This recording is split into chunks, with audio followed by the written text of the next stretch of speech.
Welcome to சினிமேக் channel. இன்றைக்கி நம்ம எந்த படத்தை பற்றி பார்க்க போகிறோன்னா, விடாமுயற்சி படத்தோட ரிவ்யூ தான் பார்க்க போகிறோம். இது ரீமேக்கான படம் தான். Official remake of break down மூவியோட ரீமேக் தான் இது. இந்த படத்தை ஸ்டோரி உங்களுக்கே தெரியும். இருந்தாலும் நான் சொல்கிறேன் ஒன்லைனில். த்ரிஷாவும் நம்ம அஜித்தும் ஹஸ்பண்ட் அண்ட் ஒய்ஃபு த்ரிஷா வர்றதுக்காக போகிறாங்க. அந்த டிஸ்டன்ஸ் 8 ஹவர்ஸு. போகும்போது நம்ம அஜித்தோட கார் ரிப்பேர் ஆகிடுது. அந்த டைமில் அர்ஜுனனும் இன்னொருத்தவரும் வராங்க. இந்த மாதிரி த்ரிஷாவை கூப்பிட்டு போய் டோ பண்ணதுக்கு என்ன கூப்பிட்டுன்னு சொல்கிறாங்க. போகிறவங்க தான். அதுக்கப்புறம் அஜித்தோட கார் ஸ்டார்ட் ஆகிடுது. போய் பார்த்தா நம்ம த்ரிஷாவை காணோம். அதுக்கப்புறம் த்ரிஷாவை கண்டுபிடிச்சாங்களா இல்லையா, அதுன்னு படத்தோட மீதி ஸ்டோரியாக இருக்கும். இது சேம் ஸ்டோரி தான். ஆனால் இவங்க எடுத்த விதத்தில் ஒன்றும் மாற்றம்லாம் இதில் ரொம்ப ஸ்லோ பேஸ்டாக இருக்கும் இந்த மூவி. அதுக்கு இன்ட்ரோ கூட எதுவுமே இருக்காது. இன்ட்ரோல் பிளாக் கூட மாஸ் கூடலாம் இருக்காது. டீசெண்டாக தான் இருக்கும். சும்மா சிம்பிளான இதாக இருக்கும். ஸ்டோரி அது எதாக இருந்தாலும் இவங்க எடுத்துகிட்டு போன விதம் ஸ்க்ரீன் ப்ளேலாம் ஓகேவாக தான் இருந்துச்சு. இன்ட்ரெஸ்டிங்காலாம் எதுவுமே இல்லை. ஒரு டைம் பார்க்குற மாதிரி தான் இருந்துச்சு.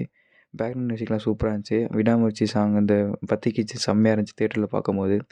மற்றபடி இந்த படத்தில் ஒன்றுமே கிடையாது. அஜித் ஃபேன்ஸுக்கே இது ஓகே மாதிரி தான் இருக்கும். நார்மல் ஆடியன்ஸ்லாம் இது சும்மா பார்க்க போகணுன்னா போய் பார்த்துட்டு வரலாம். இந்த படத்துக்கு நம்ம தர ரேட்டிங் 5க்கு 3 தான். தேங்க்யூ.